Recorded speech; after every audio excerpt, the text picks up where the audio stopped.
warahmatullahi wabarakatuh. Perkenalkan, saya Ika Sartika, NIM 0111211020. Nah, sebelum pembahasan inti di sini saya akan membahas kembali pengertian hadis. Hadis adalah salah satu sumber utama hukum Islam dan didefinisikan sebagai laporan tentang ucapan dan tindakan Nabi Muhammad SAW. Secara terminologis, hadis berarti meriwayatkan, merekam suatu pernyataan dan tingkah laku Nabi Muhammad.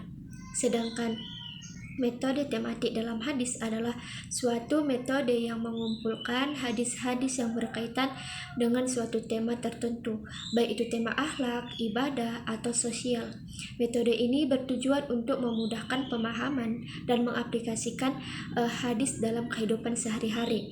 Dalam metode tematik, hadis ini berkaitan dengan tema tertentu yang disimpulkan dan disembunyikan sehingga mudah dipahami dan diaplikasikan. Misalnya nih, hadis tentang akhlak yang baik akan dikumpulkan dalam suatu tema sehingga mudah dipahami dan diaplikasikan dalam kehidupan sehari-hari.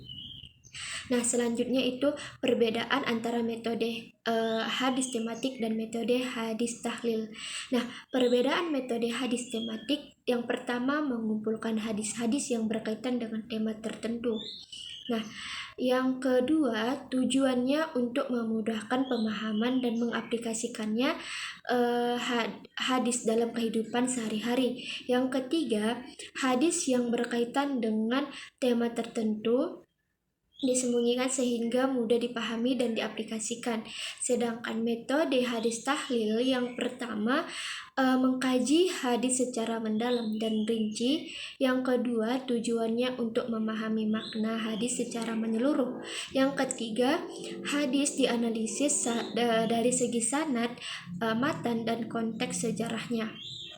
Nah, pembahasan selanjutnya yaitu hadis tentang dakwah, yang mana Rasulullah SAW bersabda, an Abdiyallahu ibnu Ammar anna Nabi SAW qala balighu ani wal wayata wa hadisu wan Israel wala haraja wa man kazaba al yanamu ta'amida falyahnaba an maqada'u munnan nari, yang artinya dari Abdullah ibnu Amar bahwa Nabi Shallallahu Alaihi Wasallam bersabda, sampaikanlah dariku walau hanya satu ayat, ceritakanlah apa yang telah aku berikan mengenai Bani Israel, karena demikian itu tidak akan berdosa. Barang siapa sengaja berdusta tentang aku, kelak tempatnya di neraka. Hadis riwayat Al-Bukhari. Selanjutnya hadis kedua yaitu tentang kewajiban mengucapkan salam. Dalam sebuah hadis yang diriwayatkan dari Kaldah bin Al-Hambal, bahwasannya Syafwan bin Umayyah mengutusnya pada hari penaklukan kota Mekah. Ketika itu Rasulullah SAW berada di atas lembah. Beliau menemui tanpa mengucapkan salam dan tanpa meminta izin. Rasulullah Shallallahu Alaihi Wasallam bersabda, Irzil faqul salamu alaikum an ahla, yang artinya keluarlah, ucapkan salam dan katakan, bolehkah aku masuk. Hadis riwayat Ahmad, Abu Daud, At-Tirmizi, dan An-Nasai. Hadis yang ketiga yaitu tentang komunikasi, ekonomi, dan politik. Yang pertama tentang hadis komunikasi, yang mana Rasulullah SAW bersabda, waman kana yu'minu billahi wal yaumil akhir falyaqulu khairul walal samuti, yang artinya barang siapa beriman kepada Allah Subhanahu wa taala dan hari akhir, maka hendaklah berkata baik atau hendaklah diam. Hadis riwayat Bukhari Muslim. Hadis selanjutnya yaitu ekonomi, tentang ekonomi.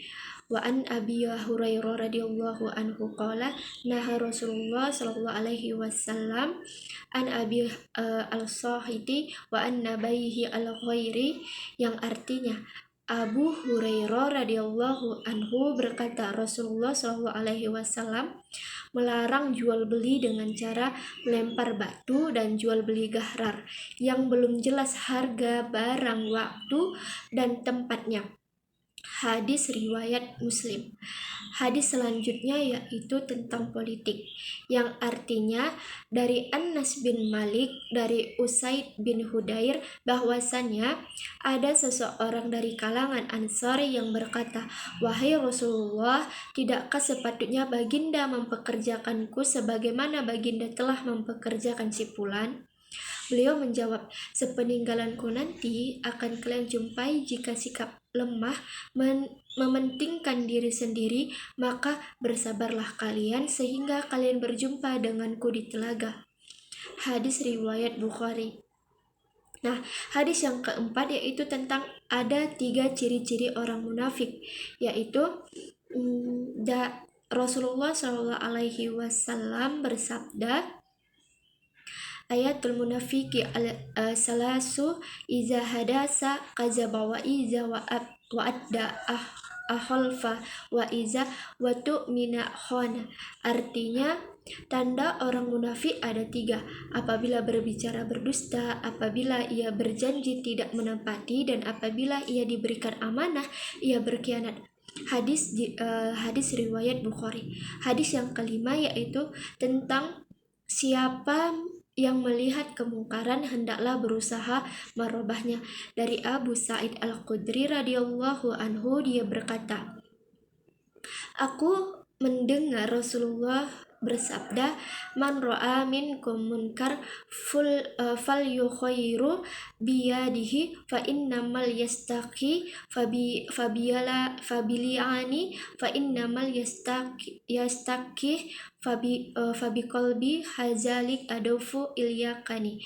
Yang artinya, barang siapa di antara kalian melihat kemungkaran, hendaklah ia mengubahnya dengan tangannya.